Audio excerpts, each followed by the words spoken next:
How's it going, guys? Cody back again, dropping yet another video. Right, guys, this time it's a story in the Manchester Evening News, my local paper, and the story is about one of my former prisons. And I've said this in a million vlogs, that there's not a month that goes by that this prison doesn't hit the headlines.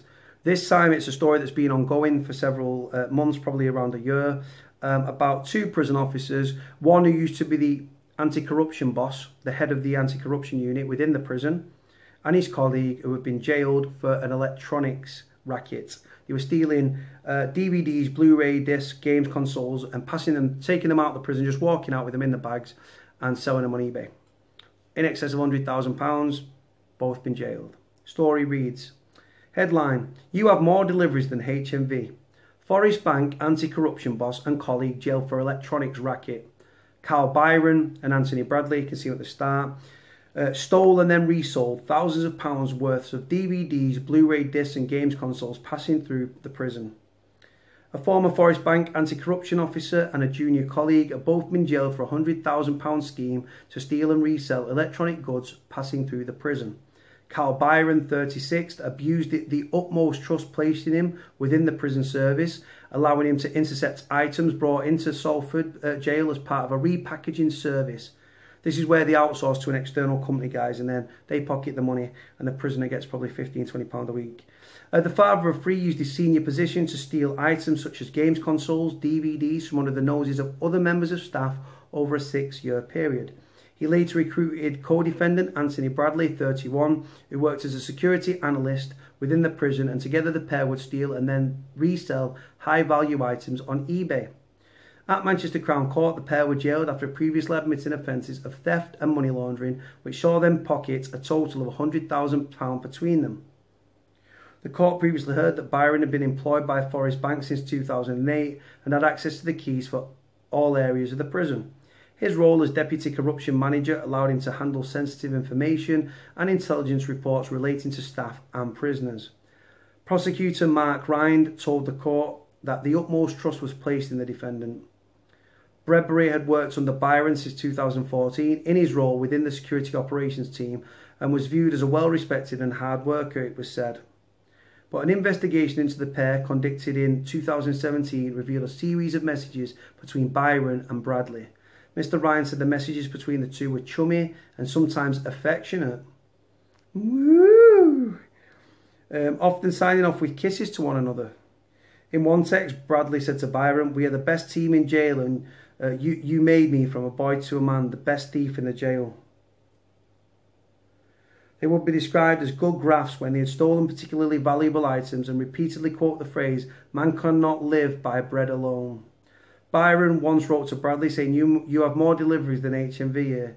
The court was told that Forest Bank had an industrial work unit, it's like the workshops, yeah, where prisoners could work for modest sums of money as part of rehabilitation. Not rehabilitation, guys, it's exploitative, that's what it is. A company called Long Time Ventures worked with the prison since 2010, repackaging items which had been returned to stores like DVDs and Blu-ray discs. They were returned to the prison in bags, and although the number of bags was recorded, the contents were not.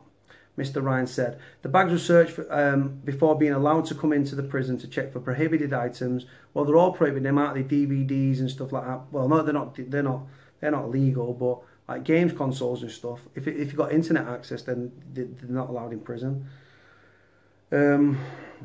Byron and Bradley were involved in these searches in what was branded by the prosecution as a lax agreement. Nobody expected the people working in the prison to steal things, Mr. Ryan added. The scam was operated between 2011 and 2017 by Byron, who would remove the most popular items and take them to boxes in the staff car park. It began with low-value goods such as books, but after Bradley became involved in 2015, the pair began intercepting higher-valued items. Judge Susan Goddard QC branded the scheme as the ultimate betrayal, which had left the reputation of prison management under a cloud of superstition. Well, they're all at it. They're all at it. Sentencing the pair, she said, the utmost trust was placed in you, Byron and Bradley. You were regarded as hard-working, respected and highly trusted members of the team. Text conversations between you show that your attitude was particularly act of blatant dishonesty. This was a gross breach of trust on both your parts. Those offences had been devastating effects on the way the management team were viewed within Forest Bank. Counsel acting on behalf of both defendants spoke to the devastating effect their offending had had upon their families. Bradbury's defence barrister Keith Harrison told the court that his client's motivation was born out of a financial hardship and not the desire to lead a lavish lifestyle. Carl Byron of Manchester Road in Overholton, Bolton, was sentenced to 2 years, 10 months after pleading guilty to 1 count of theft and 2 counts of converting criminal property. Anthony Bradley of Aslam Street in Bury was jailed for 2 years and 2 months after pleading guilty to identical charges. The picture of Anthony Bradley, if you look at the purple around his eyes, he looks like he's become an addict. After the hearing on Friday, Detective Sergeant Johnny McGeer said, from Greater Manchester Police's Salford Borough said, Byron and Bradley used their positions at Forest Bank to go unnoticed as they stole thousands of pounds worth of items.